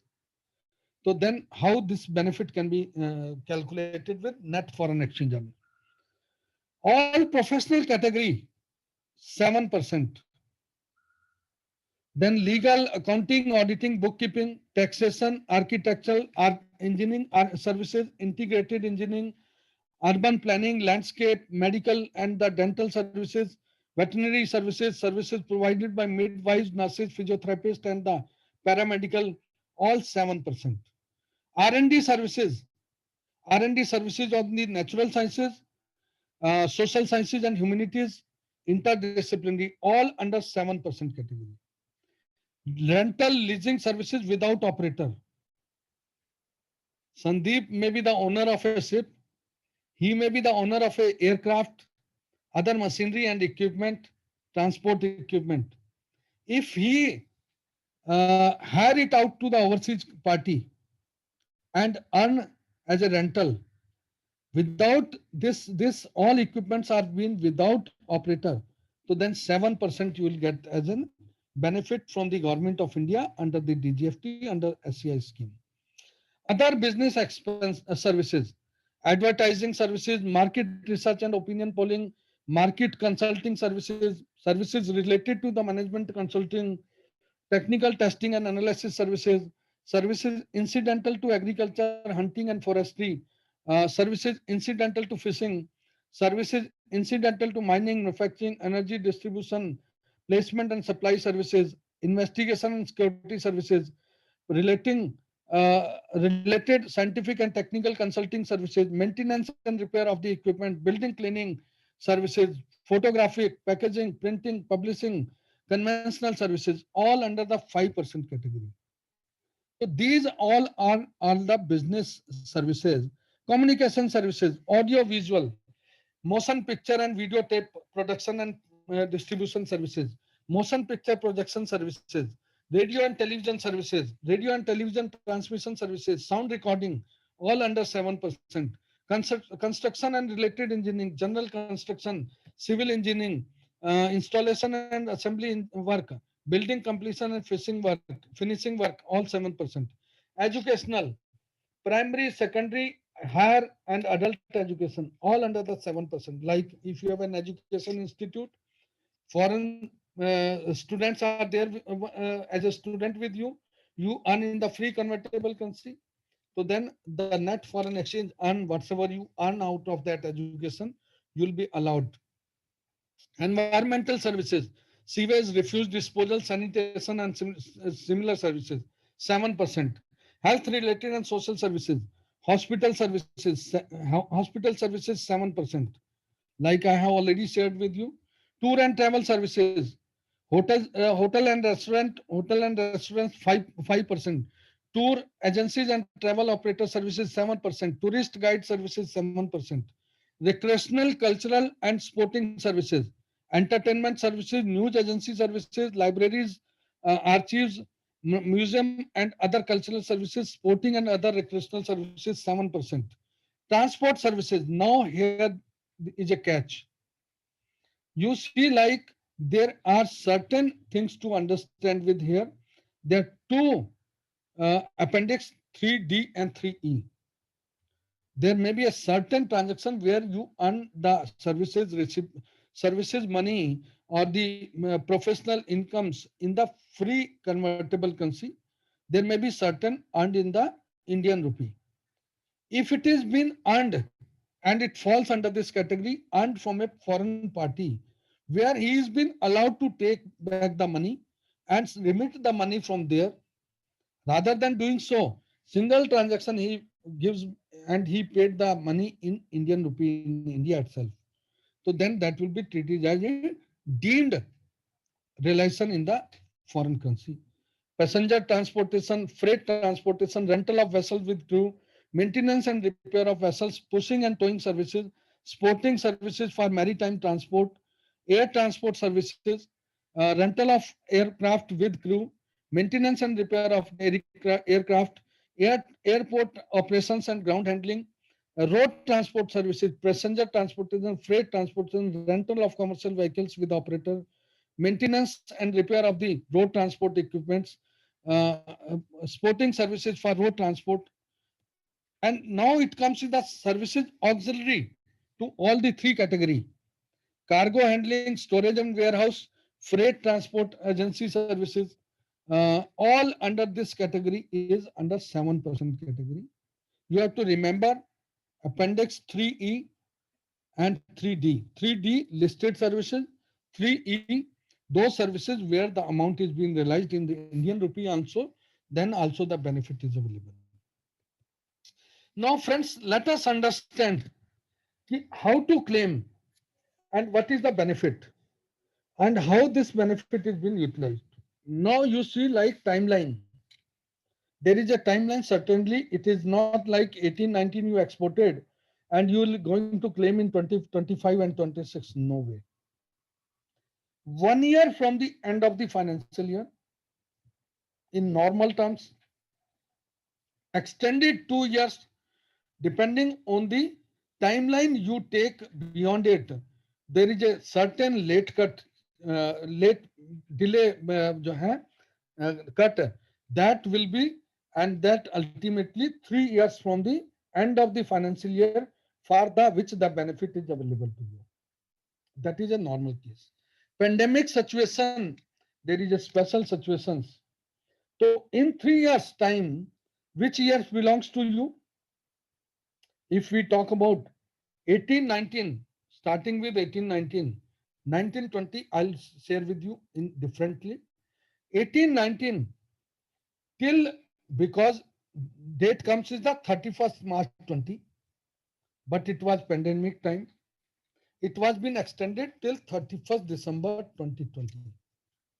2020, 31st December, you can claim without any late cut, without any loss to you. In the normal case, 7% of the benefit available to you, the net foreign exchange you earn with, will be benefit available to you. Suppose you have a net export earned is 5 crore rupee, benefit is 7%, so 35 lakh will be license issued to you till 31st December 2020. If it goes beyond, so late cut will be starting from the 1st of April 2020. 6 months has already gone. Another 6 months will be available to you till 31st March 21 with a 5% late cut. Another 1 year with 10% late cut. Then if you apply within 31st March 2021, so then 5%, 35 lakh rupees into 95% cut will be there, 95% will be given to you of 35 lakh. If it is goes beyond, so then 10% cut will be there, you will be given 90% benefit. This is the for the 18-19. For 17-18, yes, first year was the first year over. 17-18, for 17-18, first year is already over. By 19, 21, 20, you have done it. Till 21, you can claim it with 10% discount. 16-17, all the period has lapsed because it was supposed to be with 31st March 2020, but extended time was there due to pandemic. That has also been over. So 18, 19 and 17, 18, if you have not done so, any of your client has not done so, now also they can claim it. 19, 20, notification is expected, but rate and the services may be different. And the 2021, it all depends on the government, how they want to go about it.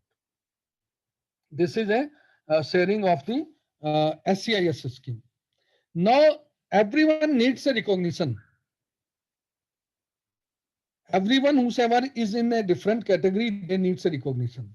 But recognition does not come automatically. There is a parameters, there is a status certificate, status holder, 1 star, 2 star, 3 star, 4 star, 5 star.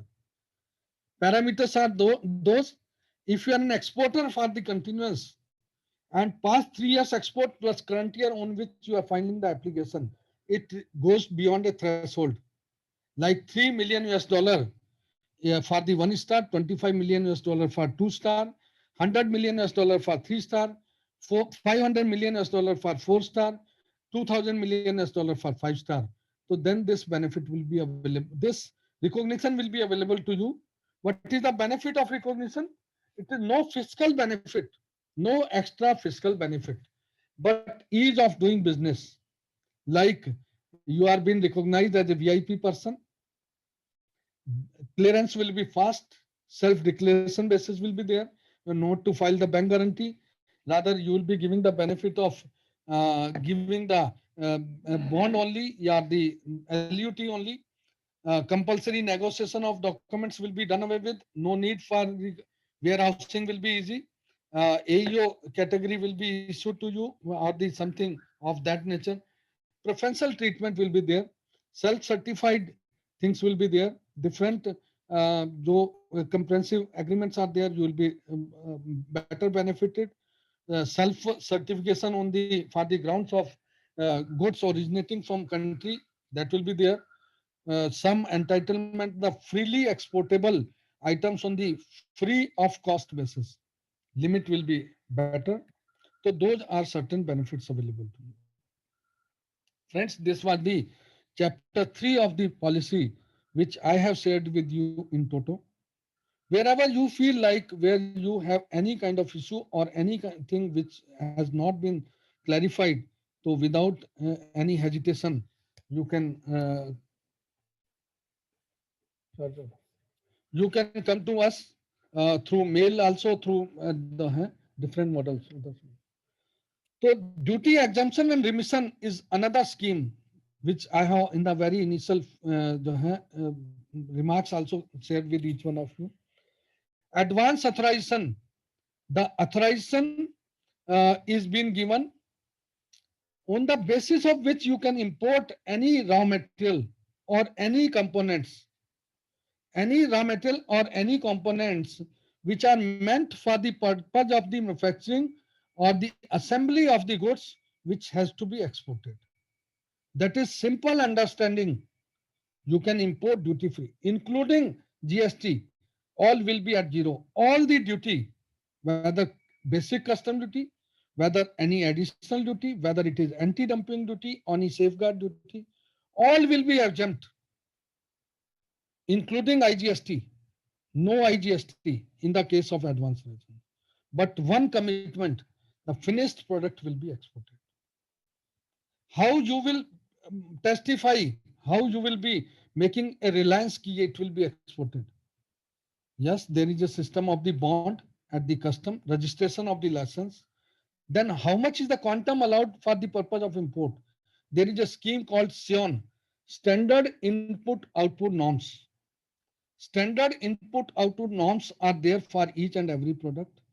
Where there is a no standard input output norms, so then it has to be on a self-declaration basis. With a declaration ki anything, any variance comes to the notice of the norms committee, officers there, technical officers there, so then he'll be eligible. He will be giving back the duty along with the interest to the government with a specified rate. So that is basically an advance authorization. The similar scheme is the DFIA. You export first and then avail the benefit of the import later. So that will be import the goods later. That is a DFIA, duty free import authorization. So that is a basically that is a transferable license, because you have already made your commitment. You have already fulfilled your commitment of exporting, but you imported subsequently after the export is being made. So this is the, but there are certain conditions to it. Minimum value addition, that is there. And one more thing to understand with this is an alternative schemes. It is not like advance authorization you avail with. Once you are beneficial for the duty drawback benefit or issued by the under the DOR, under the custom law, one any alternative scheme you can do it. Advance authorization, DFIA or duty drawback, these are alternative schemes. Now norms is not there, so then you can go self ratification basis is there. 15% value addition is there. Timeline within which you have to export the goods, that is also there. Import within timeline you have to export there. If you are not able to export the goods, so then you can get an extension of the 6 month each time, 2 times. Otherwise you have to pay back the duty along with the interest to the DGFT office. Extension is on with the composition fees also. So those are basically some parameters under which this exemption schemes are being taken forward under the foreign trade policy, which I feel quite beneficial for the exporters, because here you are not to pay in advance. You are being allowed to for the understanding of the liquidity front also. This is the beneficial schemes. Though in the initial time when the GST came in, there were certain issues, but it has been resolved through by way of the notification is being issued. So those are basically under the advance authorization scheme. Duty drawback, it is a simple scheme, direct benefit transfer to your account as per the custom law, section 74, 75, 76. These are the usage, non-usage, all industry rates are being prescribed for the industry specific, or sometime if that is not the best beneficial, so then you can go for the fixation rate also, or the if identifiable goods are to be exported, so then you can go for the usage or non-usage concept. 98% of the duty saved, like I have shared with you, concept of the imports and then subsequently exporting with, like in the Formula One race, just for to share an example. Cars, race cars are being imported, but subsequently after usage or after driving, it has been re-exported. So the duty, whatsoever is being levied with a certain administrative and other cost, this will be paid back subsequent it is being exported with, once it is ready for the exports. So those are the provisions under the duty drawback schemes under the custom law. Now the last a scheme called EPCG. You are an exporter, you want to import any capital goods, or you want to procure outsource, you source out some capital items within India itself. So you can do so. Duty has not to be paid or GST paid. You can get the refund under the EPCG scheme, provided you give a commitment. 6 times of the duty saved amount. If you are an existing exporter, average of the last 3 years continue to be exported as it is. But on that specific transaction where you need the license, duty saved and 6 times of the duty saved has to be exported in 6 years time, over and above whatsoever is being exported earlier. So there are certain ineligible categories like cables, railway wagons, tractors, trucks only permitted for the mining sector, motor cars, airport ground handling, furniture fixers, carpets and all that. Only exception is hotel industry, construction equipments, all construction materials, sets, cement, steels, computers and printers, all second-hand capital goods, captive plants, etc., supply of electrical purpose. So, except these items, all capital items are imported, can be imported duty-free without payment of duty, subject to the fulfillment for giving a commitment for the fulfillment of the obligation. 6 times in 6 years, divided into two parts, two blocks, 4-year block, 2-year block, 50% here, 50% there. If you complete all 75% in the first block itself, the second can be waived.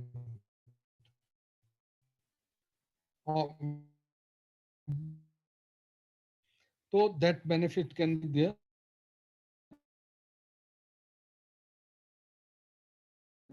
Take this, take benefit of the EPCG scheme. If he is not an exporter, he is importing any project for the country to be established here in India, installed here in our country. So then there is a scheme called Project Import Authorization Scheme under the custom law. So there also there will be a concessional rate of duty.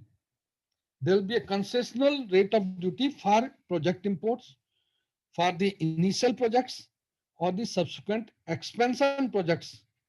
This benefit can be availed under the project authorization. That is not, I am not shared with you in my PPT. TMA is another benefit for the particular segments. It is for the agriculture products. This is a cash incentive, direct benefit transfer to your account. What is the quantum? It is to the all registered with relevant promotion council exporters eligible agriculture product, chapter 1 to 24. Exception is there, certain items is being taken out from that particular chapter. Like if we talk about the chapter 1, 2 and 5, live animals, meats and edible meat offals, products of the animal origin not somewhere specified or included. Chapter 3, chapter 4, certain items, milk and creams and all that. Chapter 7, certain items are being taken out like onions, shallots, garlic. Chapter 10, wheat and mussels, rice. Chapter 13 and 14, chapter 17, 22 and 24. Certain items from these chapters are being taken out, except that how much is the benefit? It's a cash benefit transfer. Depending on the region you are exporting your goods, depending on the mode of the shipment by way of the reefer container, normal container, by air, so then quantum will be like West Africa you are exporting through a normal container 11,200 per 20-footer container. Reefer container 19,600 रुपए per reefer container. If it is by air, 840 rupee per quintal. EU, same way, Gulf, different rates for the different countries, different region जो है, by air, by normal or the reefer container. Permissible country, there are number of permissible countries which are being available for this benefit. This benefit is there till 31st March 21. It is a cash transfer without any kind of the hassles, no license.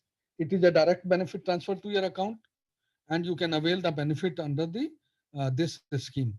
So documents required is a normal EP copy, commercial invoice. This is this is not automatically being pulled in. It has to be shared with the on the portal by way of the mechanism of the including in the application itself. 7A जो है, this is a ANF 7A has to be filled in. Bill of lading, certificate from a chartered accountant, proof of lending, exporter may refer guidelines are there, certain guidelines in the schemes are there. So that has to be understood with. So friends, let me understand with each one of you the scheme, but the benefit or the professional opportunity available with each one of us. At a number of places, you will find so many chartered accountant certificates benefit, where the certificate from a chartered accountants are required, whether in the chapter 3 SCIS scheme, chapter 4 advance authorization, or at the time of the obligation is being completed, then also. Then DFIA chartered accountant certificate required. Chapter 5 EPCG application time or EPCG once it is to be discharged with. Then chapter 7A TMA application, chartered accountant certificate is required. A different place, then advisory services, consulting services, analysis, giving a like we talk about the diagnostic study. The first stage comes in identification whether your client is getting benefit or not. Somehow, sometime or the other, I can understand that I have come to the different corporates where people have missed lot and lot of the benefits available to them, and ultimately once they get the diagnostic study done, so then they find we have lost the money. So you suggest your client to undertake a diagnostic study done from some professional, or where you can naturally, if you know the subjects better, and if you are not aware with you are not aware of, to collaborate with the professional who know the subjects. So with those kind of understanding, we can enter into these kind of profession, and to serve to the better economic benefits to oneself, to better goodwill of the profession, and the better serving to the value addition to the client, and ultimately realizing a better business opportunity for the country also, for the foreign exchange earnings. With these words, I am very grateful and thankful to my friend Sandeep ji, the convener of the CP Study Circle, East Delhi CP Study Circle, and my other friend CA Durga Das Agarwal ji, my elder brother, with whom I have enjoyed my journey of my regional council also. I can understand, though he has somewhere remained after the being a chairman, so he could not basically join hands, be there in the council, but God willing, anyway, but he pushed me and he has motivated me कि भाई you must continue to serve to this profession, and by the God's grace and the support from all my friends, I am serving to the profession in a different capacity as a council member also, and with the God's grace and the friends support from the friends, will prefer and will like to continue the journey in the time to come also.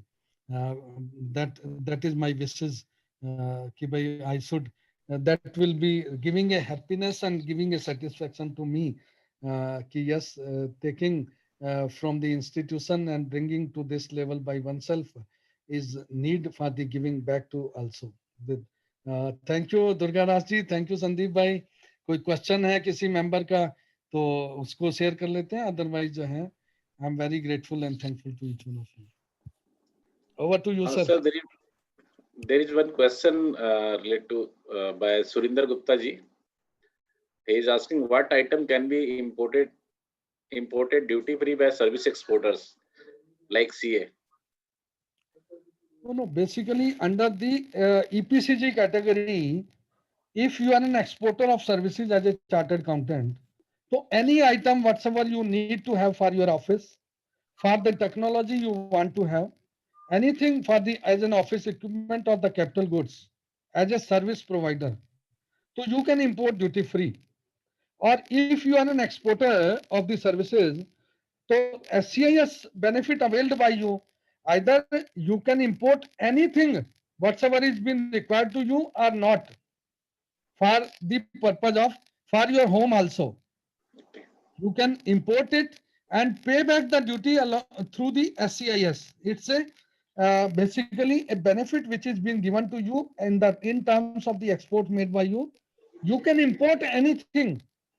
You can import car, but car will be not under the IPCG scheme. If you have the scrip in your hand, you can pay back the duty through the scrip only. Thank you, sir. So, thank you so much.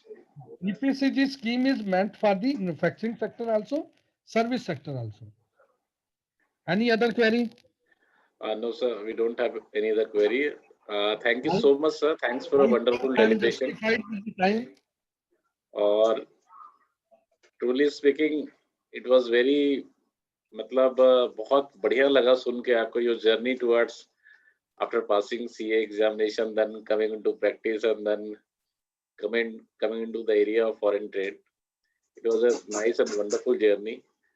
और बड़ा अच्छा लगा आपने जिस हिसाब से chapter wise आपने बताया. So now for concluding remark, I would like to request our founder convener Shri Durgadas Agrawal ji to sir, please give your founding remark, concluding remark, sir, please. Thank you, Sandeep, and thank you very much to Hansraj ji. उन्होंने आज थोड़ा सा शुरू से बताया अपनी journey के बारे में, लेकिन कुछ जर्नी रह गई है अभी. जैसा मैं महसूस करता हूँ, पहले 10 साल पहले भी बोलता था और आज भी, कि जो सीए प्रोफेशन है, it is open to all, no reservation of caste and creed and nothing. तो इसमें जो लोग आते हैं, दे जनरली, तब भी कहता था कि मोर देन 50% है, अब भी कहता हूँ more than 50% coming from the एक जनरल फैमिली, लोग मतलब एक मीडियम फैमिली, और you can say below medium family, और यहाँ पर अपना आके कैरियर बनाते हैं. तो जैसे चुक साहब ने बोला कि थोड़ी मेंटरशिप की कमी थी, गाइडेंस नहीं थी, लेकिन अब तो हर प्लेटफॉर्म पे गाइडेंस है, सोशल मीडिया है, और इंस्टीट्यूट भी प्रोएक्टिव है इसको मेंटरशिप करने के लिए. तो जो यंगस्टर्स हैं, जो कहीं कुछ डाउट है, तो हमारे CCM, RCM और भी लोग जो भी आपके सीनियर आप समझते हैं, क्योंकि इस प्रोफेशन में ये बड़ा अच्छा है कि अगर मेरे को कोई काम है, माना मेरे तो दोस्त हैं चुक साहब, अगर आपको दूसरे किसी को भी काम है जो चुक साहब को जानते भी नहीं है, और अगर आप उनसे पूछेंगे सर मैं CA हूँ और मेरे अब क्लाइंट ऐसा है, थोड़ा गाइड कर देंगे, तो ही खुशी खुशी he will guide you. Definitely अगर ज्यादा बड़ा है तो मतलब ठीक है, फीस शेयरिंग भी कर लेंगे, लेकिन एक ऐसा CA प्रोफेशन में है, उस मामले में हमको हेजिटेट नहीं करना चाहिए. कोई भी अपॉर्चुनिटी, कोई भी काम आता है तो हम उसको मिलजुल के कर सकते हैं. तो यही नटशेल में है कि आज एक हमने डिफरेंट टॉपिक चुना, और चुक साहब ने डिस्पाइट थोड़ी सी टेक्निकल ग्लिचेज की वजह से थोड़ा सा बीच बीच में डिस्टर्बेंस रहा, लेकिन काफी कुछ उन्होंने अपने आपको इसमें फॉरेन ट्रेड पॉलिसी के बारे में काफी कुछ आपको चैप्टर वाइज बताया. चुक साहब बहुत बहुत शुक्रिया आपका, हमारे STD सर्किल की तरफ से और सारे पार्टिसिपेंट की तरफ से. मैं समझता हूँ जो मैंने रिक्वेस्ट की है, अगर कोई आएगा तो डेफिनेटली आपका नेचर भी ऐसा है, आप उसको पूरा गाइड करेंगे, तो इसमें कोई दो राय नहीं है. तो दोस्तों, इन्हीं शब्दों के साथ आज का प्रोग्राम कंक्लूजन की ओर, और हमारा कल का भी सेमिनार है, परसों का भी है, तो ओवर टू संदीप जी, उसके बारे में थोड़ा ब्रीफ कर दें. और इन्हीं शब्दों के साथ में पार्टिसिपेंट्स का और चुक साहब का बहुत बहुत धन्यवाद. और संदीप तो अपने हैं ही, डेफिनेटली काम कर रहे हैं प्रोफेशन के लिए. संदीप जी आपको भी धन्यवाद. Thank you sir. Thank you. Friends, कल का वेबिनार हमारा होगा, it's all about search and seizure. काफी सीनियर मेंबर रहेंगे and it will be a very wonderful session. And परसों का it's all about women only, women CAs, panelist भी women रहेंगी, और आपका जो डिस्कशन भी होगा, हमने 3 बड़े ही अच्छे मतलब एस्टेब्लिश वुमेन को बुलाया है हमने, और it will be all about women empowerment. तो आप सबसे रिक्वेस्ट होगी प्लीज जरूर ज्वाइन करें. और friends, thank you so much, आप लोग इस बिजी शेड्यूल में अपना टाइम निकाल के हैं. Today is 21st, not so easy, सब सारे बिजी होंगे, अपने अपने काम में व्यस्त होंगे, तो इस टाइम को निकाल के आपने ज्वाइन किया. तो आप सभी पार्टिसिपेंट का बहुत बहुत धन्यवाद. सर आपका भी बहुत बहुत धन्यवाद, और हंसराज जी इन एब्सेंसी उनका भी बहुत बहुत धन्यवाद. आई थिंक वो लीव कर चुके हैं, तो इन्हीं सब शब्दों के साथ अब विदा लेने का समय आ गया. Thank you so much. Thank you.